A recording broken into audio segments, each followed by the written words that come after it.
হ্যাঁ রে, তুই তো একেবারে সত্যবাদী যুধিষ্ঠির রে। সেদিন যেভাবে মহারাজকে ভিক্ষুক দেখিয়ে দিলি, আমরা তো সত্যি খুব অবাক হয়েছি রে। তবে হ্যাঁ, এবার তোকে একটা কাজ করতে হবে। কি কাজ করতে হইব সেনাপতি মশাই? শোন হতভাগা, যদি কাজটা করতে পারিস তাহলে তোকে অনেকগুলো মোহর দেব। সারা জীবন তুই বসে বসে খাবি। আহা! কাজটা কি সেইটা তো কবেন? যদি আমারে দিয়া হয় আমি নিশ্চয়ই কাজটা করবো। তোকে ছদ্মবেশ ধারণ করতে হবে। মহারাজার ছদ্মবেশ ধারণ করে রাজ্যের কোনো একটা মেয়ের সাথে প্রেমের সম্পর্ক স্থাপন করতে হবে। এরপর তার সাথে প্রতারণা করতে হবে। সি সি সি সি, আপনার মন এত ছোট? আপনারা মহারাজরে ছোট করতে গিয়া রাজ্যের কত বড় ক্ষতিটাই কান্তাছেন। আমরা হলাম এই রাজ্যের মন্ত্রী আর সেনাপতি। আমাদের কথা না শুনলে তুই কখনোই এই রাজ্যে থাকতে পারবি না। এই নে, এখানে কিছু সোনার মোহর আছে। আজকে এই কাজটা শেষ করবি। যদি করতে পারিস তাহলে আরো মোহর দেব। এইখানে তো অনেকগুলান মোহর আছে। এত মোহর তো আমি আমার বাপের জন্মেও দেখি নাই কখনো। যদি আরো মোহর পেতে চাস তাহলে আমার হয়ে কাজ কর, বুঝলি?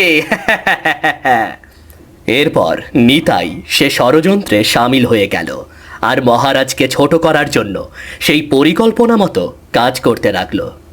উদয়গড়ের রাজ্যে বাস করত সরলা নামে একজন চুরিওয়ালি। সে ছিল অত্যন্ত রূপবতী। সেদিন রাতে নিতাই মহারাজার ছদ্মবেশ ধরে সরলার বাড়িতে গেল। এই যে চুরিওয়ালি, তুমি কি বাড়িতে আছো নাকি?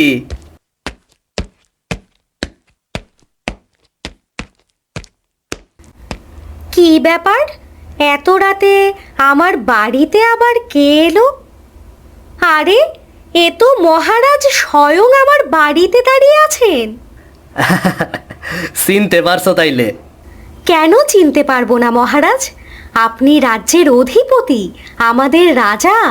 আপনাকে এ রাজ্যের কে না চেনে? অন্ধকারে ছদ্মবেশ ধরে বাইর হইছি। তোমার একটা জরুরি কথা বলার লাইগা এইখানে আইলাম। কথা? আমার সাথে আপনার আবার কি কথা মহারাজ?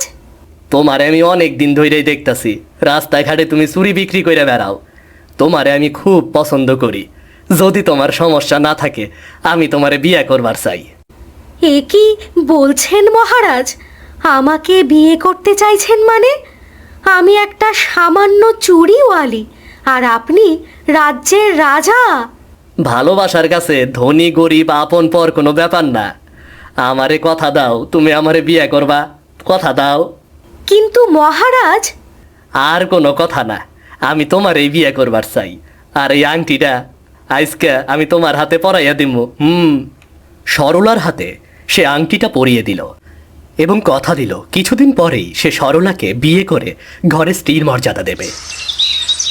এদিকে সেই সরলা গেল বৃদ্ধ বুড়িমার সাথে দেখা করতে। সে তখনও ভাবতে পারছিল না যে সত্যি সত্যি মহারাজ তাকে বিয়ে করতে চাইবেন। কি রে, এই অবেলায় তুই আমার বাড়ি? কিছু হয়েছে নাকি?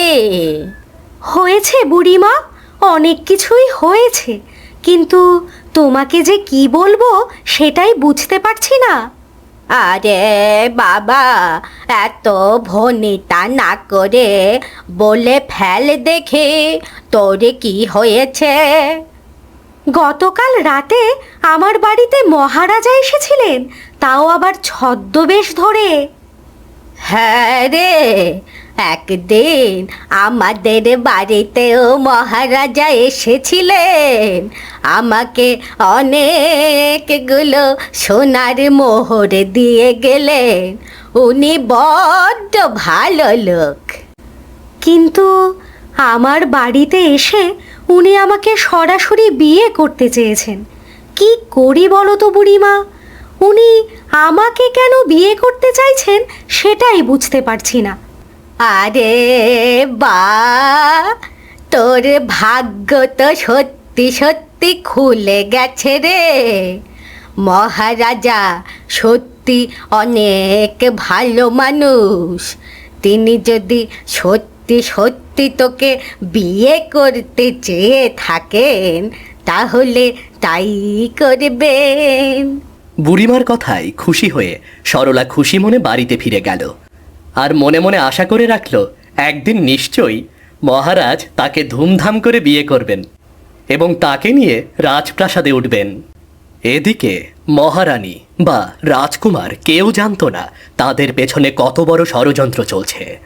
মহারানী, রাজকুমার তথা মহারাজের বিয়ে ঠিক করে ফেলল। আমাদের প্রতিবেশী রাজ্যের রাজকন্যার সাথে আপনার বিয়ে ঠিক করেছি। এইমাত্র আমি রাজ্যের দায়িত্ব গ্রহণ করলাম আর তুমি এখনই আমার বিয়ে ঠিক করে ফেললে? আর কতবার তোমাকে বলবো মা, আমাকে আপনি আজ্ঞা করো না মা, কতবার বলবো? মা হয়ে যদি নিজের ছেলেকে যোগ্য সম্মান না দেই তাহলে অন্য লোক কি করবে বলুন?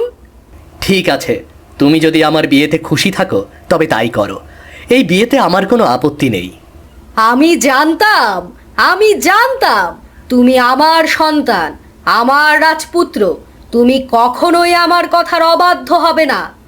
রক্ষী, রক্ষী, কোথায় গেলে? বলুন রানীমা, বলুন।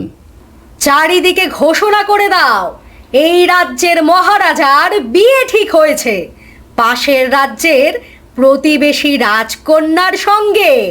ঠিক আছে রানীমা। এরপর সেই রক্ষী রাজকুমারের বিয়ের কথা খুব সুন্দরভাবে ঘোষণা করে দিল।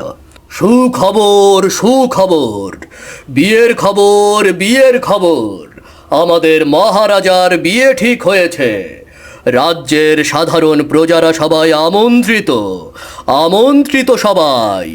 এরপর যখন সরলা রাজকুমারের বিয়ের কথা জানতে পারল, সে পুরোপুরি আকাশ থেকে পড়ল। সে ভাবতেও পারেনি রাজকুমার তার সাথে এত বড় প্রতারণা করতে পারে। সে ছুটে গেল বুড়িমার বাড়ি। সব কিছু শোনার পর বুড়িমা বলতে লাগলো, না না, এটা মহারাজ তোর সাথে একদম ঠিক করেনি। আমরা সকলে মিলে যাব রাজসভায়, গিয়ে মহারানীর সাথে কথা বলবো। না বুড়িমা, না, তোমাকে কিছুই বলতে হবে না। আমার মতো গরিব মেয়ের রাজরানী হওয়ার শোভা পায় না। আমি ওনাকে ক্ষমা করে দিচ্ছি। বিয়ে যদি উনি নাই করবেন তাহলে কেন তোকে স্বপ্ন দেখালো? এর একটা বিহিত হওয়া দরকার। ছি ছি, তোমার নামে এসব কথা শোনার আগে আমার মরণ হলো না কেন? রাজপুত্র, তুমি কেন এই অসহায় মেয়েটিকে বিয়ের প্রতিশ্রুতি দিয়েছো? মা, তুমি আমাকে বিশ্বাস করো, আমি এ ব্যাপারে সত্যি কিছু জানি না। কেউ আমার বিরুদ্ধে অনেক বড় ষড়যন্ত্র করছে মা। আমি আগেই বলেছিলাম উনি কখনোই রাজা হওয়ার যোগ্য নয়। এই মুহূর্তে ওনাকে এই রাজ সিংহাসন থেকে বের করে দেওয়া উচিত। সেনাপতি একদম ঠিক কথা বলেছে। যে রাজা একজন অসহায় মেয়েকে সম্মান করতে জানে না, সে রাজা এই রাজ্য শাসন করার যোগ্য নয়। মহারাজ, আমি বুঝতে পারছি নিশ্চয়ই আপনার পেছনে কোনো একটা ষড়যন্ত্র হয়েছে। তা না হলে আপনি কখনোই এমন অসৎ পথ অবলম্বন করার মানুষ নন। এই সব কিছু হইছে আমার লাইগা। দয়া কইরা আপনারা আমারে ক্ষমা কইরা দেন। আমার অনেক বড় অপরাধ হইছে, ক্ষমা কইরা দেন। কি ব্যাপার, তুমি এখানে? তুমি সব কিছু খুলে বলো। কে তোমাকে দিয়ে করিয়েছে আর তুমি কেন আমার বিরুদ্ধে ষড়যন্ত্র করেছ? এরপর নিতাই এই মহা ষড়যন্ত্রের কথা সবার সামনে খুলে বলল। সে সবাইকে বলল কি করে সেনাপতি এবং মন্ত্রীর কথায় সে এত বড় একটা অপরাধ করেছিল। মহারাজ, দয়া করে আমাদের ক্ষমা করে দিন মহারাজ, দয়া করে আমাদের ক্ষমা করে দিন। মহারাজ, লোভে পড়ে আমরা অনেক বড় অপরাধ করেছি। মহারাজা আমাদেরকে বলেছিলেন এক সময় আমরা এই রাজ্যের রাজা হব, কিন্তু তিনি তার কথা রাখেননি। যখন তিনি রাজপুত্রকে সিংহাসনের উত্তরাধিকারী হিসেবে ঘোষণা করলেন, তখন আমরা এটা মেনে নিতে পারিনি, কিছুতেই মেনে নিতে পারিনি। কে কোথায় আছো? এই দুজনকে বন্দি করো আর কারাগারে নিক্ষেপ করো, যেন ওরা কখনোই আর সূর্যের আলো দেখতে না পায়। এরপর সেখানে রক্ষী এলো এবং দুজন অপরাধীকে কারাগারে নিয়ে গেল। আপনি আমাকে ক্ষমা করে দিন, আমি আপনাকে চিনতে পারিনি। তোমার কোনো দোষ নেই বোন, আমি আজ থেকে তোমার সব দায়িত্ব নিলাম। আমি তোমাকে ভালো ঘরে বিয়ে দেব। এই গল্পটি এখানেই শেষ ছিল না। সেই রাজপুত্র তথা মহারাজ ছদ্মবেশ ধরে রাজ্যের অনেক প্রজাদের সাহায্য করতে লাগলো, আর এভাবেই একটি রাজ্য সুন্দরভাবে চলতে লাগলো।